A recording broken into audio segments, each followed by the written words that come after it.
அதுக்கே கஷ்டமாக இருக்குது. துர்கா ஸ்டாலின் எங்கே போகிறாங்களோ அந்த கோயிலெல்லாம் ஆக்கிரமிக்கிறதுக்கு வேலை நடக்குது. அது எப்படின்னு தெரியல. ஏன்னா சிவசங்கர் பாபா அவருடைய வழக்கு சம்பந்தமாக என்கிட்ட பேசும்போது எனக்கு கிடைச்ச செய்தி, அவரே சொல்ல பயந்தார். அவர் பெரிய ஆசிரமம் வச்சு நடத்துகிறாரு, உள்ள பல கோயில் பிள்ளை சிலைகள் இருக்குது. துர்கா ஸ்டாலின் அங்கே சாமி கும்பிடணுன்னு கேட்டதாகவும், துர்கா ஸ்டாலின் அங்கே போய் சாமி கும்பிட்டுட்டு வந்த உடனே அந்த ஆசிரமத்தை ஆக்கிரமிப்பதற்கு முயற்சிகள் நடந்ததாகவும், அந்த ஆசிரமத்துக்கு பக்கத்தில் தான் சபரீசனுக்கு ஃபார்ம் ஹவுஸ் இருக்கிறதுனால இவங்க அதையும் ஆக்கிரமிக்கிறதுக்கு அவர் மேலே பல தொந்தரவுகள் கொடுத்து பிரச்சனைகள் கொடுத்து தான் இந்த வழக்கெல்லாம் போடப்பட்டது. அவருக்கு கிட்டத்தட்ட உங்களுக்கு அங்கே 75 ஏக்கர் இருக்குது. ஸோ துர்கா ஸ்டாலின் சாமி கும்பிட்டு அவர் என்ன பார்க்குறாரு, இதில் எது எடுக்கலாம் அப்படிங்கிற ஒரு இதில் வச்சு அதுக்கப்புறம் பார்த்தாங்கன்னா அவங்களுக்கு தொடர்ந்து பிரச்சனைகள் கொடுக்குறாங்க. இப்போ வள்ளலாருக்கு இதுக்கு துர்கா ஸ்டாலின் போயிருக்காங்க. போன உடனே அந்த 100 ஏக்கர் நிலத்தை பார்த்துட்டாங்க. துர்கா ஸ்டாலினுடைய சகோதரர்களில் ஒரு சகோதரர் சொல்கிறாங்க, சகோதரர் வள்ளலார் பக்தரான். ஸோ துர்கா ஸ்டாலின்கிட்ட சொல்லி அந்த 100 ஏக்கர் ஆராய்ச்சி மையம்னு ஒன்றை உருவாக்கி அதுக்கு இவருடைய சகோதரரை கையில் இவங்க கூட ஒப்படைச்சிடணும், இதுதான் சதி திட்டம்னு எங்களுக்கு செய்தி வந்திருக்கு. அப்போ அவர் துர்கா ஸ்டாலின் சகோதரருக்கு உருவாக்குவதற்காக ஒரு சன்மார்க்கத்தை உருவாக்கிய வள்ளலாருடைய நிலத்தையே அபகரித்து இவர்கள் குடும்ப சொத்தாக மாற்றிடணுங்கிறதுக்காகத்தான் இதை பண்ணுறாங்க அப்படிங்கிறது தான் எங்களுடைய குற்றச்சாட்டு. இதுக்காகத்தான் ஸ்டாலின் அவசரமாக அவர் என்ன சொன்னாலும் போட்டு சேகர் பாபுவை வச்சு ஹெச்ஆர்என்சியிலேருந்து அந்த நிலத்தை ஆராய்ச்சி மையத்துக்கு என்ன ஆராய்ச்சியை கிழிக்க போகிறீங்க? வள்ளலாரை பற்றி சாமியை வெறுக்கிற உங்களை மாதிரி தெய்வ மறுப்பாளர்கள்லாம் வள்ளலாரை பற்றி ஆராய்ச்சி பண்ணுறதுக்கு அடிப்படை தகுதி இருக்கா? வள்ளலார் என்ன தெய்வத்தை வெறுத்தவரா? அவருக்கு விபூதி இல்லாமல் எப்படி வைக்கிறீங்க? வள்ளலார் உங்களை மாதிரி கருப்பு சட்டக்காரங்கன்னு நினைச்சீங்களா? அவருக்கு போய் இவங்க ஆராய்ச்சி கிழிக்கிறாங்களா? என்ன ஆராய்ச்சியை கிழிக்கிறீங்க? ஆராய்ச்சி பண்ணுறதுக்கு என்னது? வள்ளலார் வாழ்ந்த கதை தான் எல்லாருக்கும் தெரியுமே. வள்ளலார் சொன்ன விஷயங்கள் எல்லாம் எல்லாருக்கும் தெரியுமா? லட்சக்கணக்கான பக்தர்கள் உலகம் முழுவதும் இருக்காங்களே வள்ளலாருக்கு. அவரை பற்றி என்னத்தை கிழிச்சிட போகிறீங்க? அவர் மாணிக்க வாசகரை பின்பற்றி இது பண்ணி வந்தவர். ஜோதியை இறைவனை ஜோதி வடிவத்தில் பார்த்தவர்.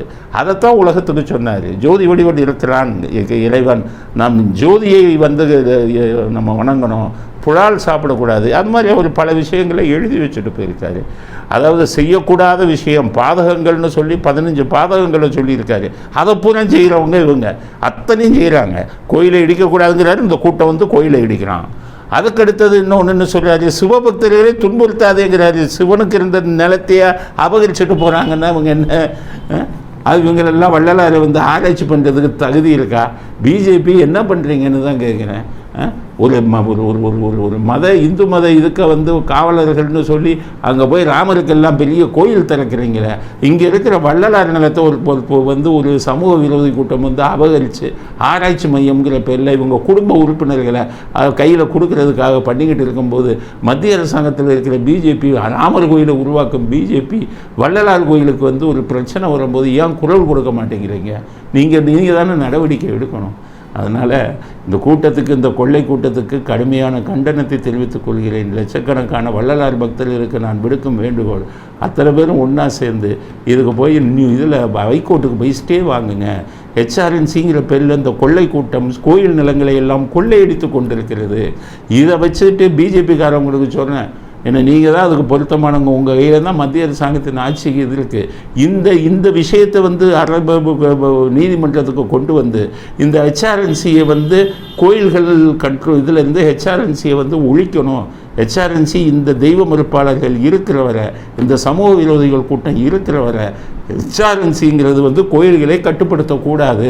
படுத்துனீங்கன்னா எங்கெங்கே கட்டுப்படுத்தாமல் விட்டிங்கன்னா எங்கெங்கே கோயில்கள் இருக்கோ அதை பூரா அவர்கள் சொந்தக்காரங்களுக்கு ஆக்கிரமித்து எடுத்துருவாங்க. அப்படிங்கிறத எல்லோரும் புரிஞ்சுக்கங்க. பிஜேபி இதுக்கு உதவி செய்யுங்க. வள்ளலார் பக்தர்கள் கோர்ட்டுக்கு போங்க. நீங்கள் போனால் தான் அது இதாகும். வள்ளலாருடைய பக்தர்கள் நாங்களும் வள்ளலார் எல்லாம் பின்பற்றுறவங்க தான். இருந்தாலும் வள்ளலார் பக்தர்கள்லாம் ஒன்றா சேர்ந்து இந்த சமூக விரோதிகள் கூட்டத்திலிருந்து இந்த வள்ளலாருடைய நிலத்தை முதல்ல மீட்டு, அதாவது ஆராய்ச்சி மையம்ங்கிற பேரில் ஊரை ஏமாற்றி கோயில் நிலத்தை அபகரிக்கும் இவர்களுக்கு தக்க தண்டனை வழங்கி கொடுக்கணும். இதை காரணமாக வச்சு HRNC ஒழிக்கணும், அரசாங்கத்தின் கட்டுப்பாடுகளில் கோயில்கள் வரக்கூடாது அப்படிங்கிற விஷயத்தையும் கொண்டு வரணும் அப்படிங்கிற கருத்தை நான் பதிவு செய்ய விரும்புகிறேன். வேதனையுடன் பதிவு செய்ய விரும்புகிறோம். இவர்களுக்கு ஒரு முடிவு இல்லையா? இவர்களுக்கு இன்னும் தண்டனை தள்ளி போகுமா? நான் சொன்ன சக்கரை நாற்காலிலாம் நாளாகுமான்னு தெரியலை. அதனால் சீக்கிரம் அது நடந்தால்தான் இந்த மாதிரி தப்பு பண்ணுறவங்களுக்கு ஒரு தண்டனை கிடைக்கும். அதனால் எல்லா வள்ளலார் பக்தர்களுடைய வேதனையுடன் நானும் பகிர்ந்து கொள்ள விரும்புகிறேன். அதனால் வள்ளலார் பக்தர்கள்லாம் திரண்டு இதில் ஏதாச்சும் முடிவெடுங்க. என்னால் என்னை யாராச்சும் அணுகினால் என்னால் முடிந்த உதவிகளையும் நான் செய்ய தயாராக இருக்கிறேன்.